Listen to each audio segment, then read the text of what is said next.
A keď už sme pri tých knižkách, tak mám tu tip ešte na jednu parádnu knižku, ktorú napísala Ľudská Benková.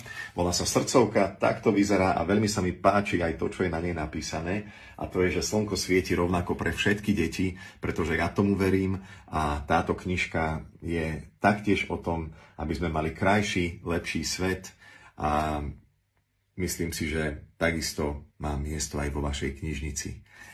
Čo si o nej myslia rodičia alebo ľudia, ktorí už prečítali?